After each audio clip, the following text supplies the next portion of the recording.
Hi, and welcome to our second video in the Path of Exile for the Casual Player series. In this video, we're going to talk about the early game and starting out.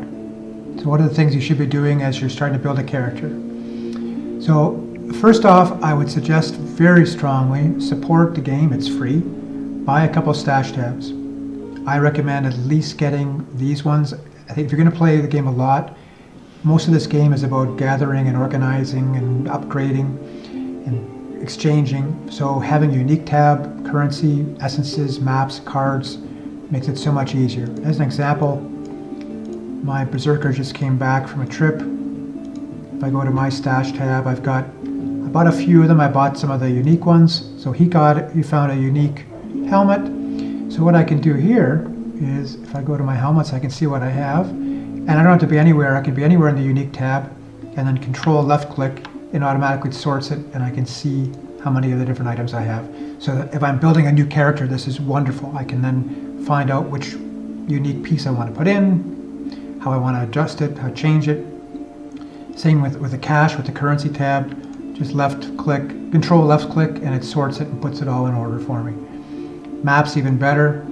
I can just control left click and it puts it all into different tiers based on what maps I've collected and which ones I want to tackle next.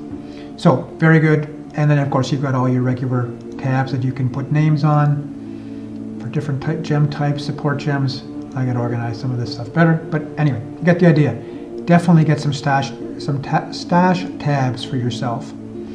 Second thing is your item filter. At the beginning, it's probably not as important because you want to see pretty well everything, but after a while, there's so much clutter of things, loot that explodes on the screen after you kill a big boss, for example, or whatever. You want to just see the pieces you want to click on, so you can spend better time exploring and fighting as opposed to picking up stuff you don't want to pick up.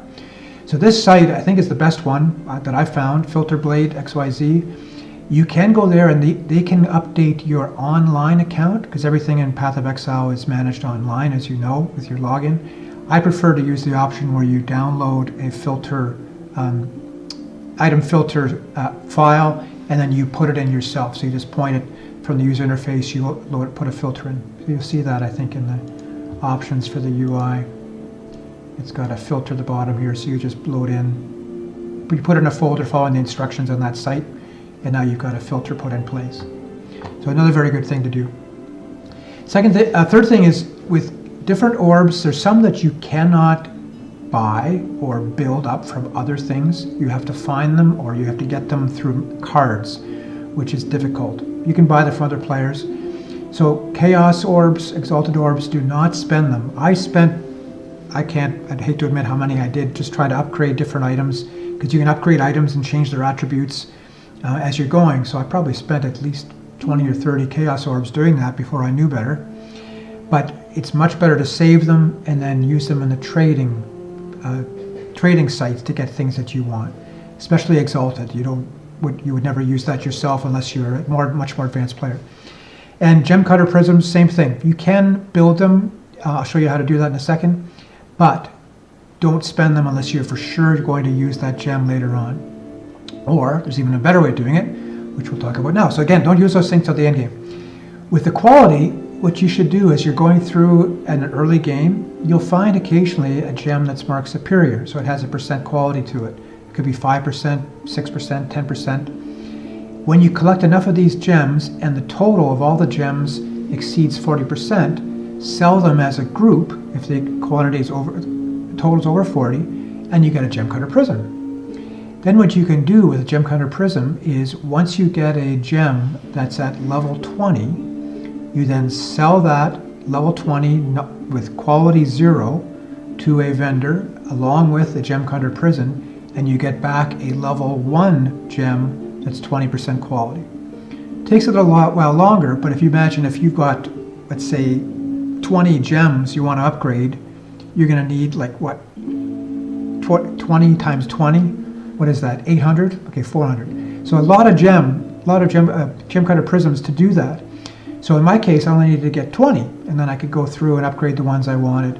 But I had to restart them from a different level, from level 1. But once you're towards the end game, leveling up a gem takes like half an hour to get to level 12. Very, very quick. So as long as you can do that, it's a very good way to get your gems, and they're worth it. If I, for example, show some of the gems I have, I've got my Molten Strike gem, and you can see there it says 20% increased fire damage. So that was 0. That had no value to it with a quality of 0. So now by keeping a 20% quality gem on it, I can now increase my fire damage, which is quite a bit when you're adding more and more fire to your Molten Strike. You can even increase the quality beyond that. There's different ways of doing that. That's much more for the hardcore players that can figure that out.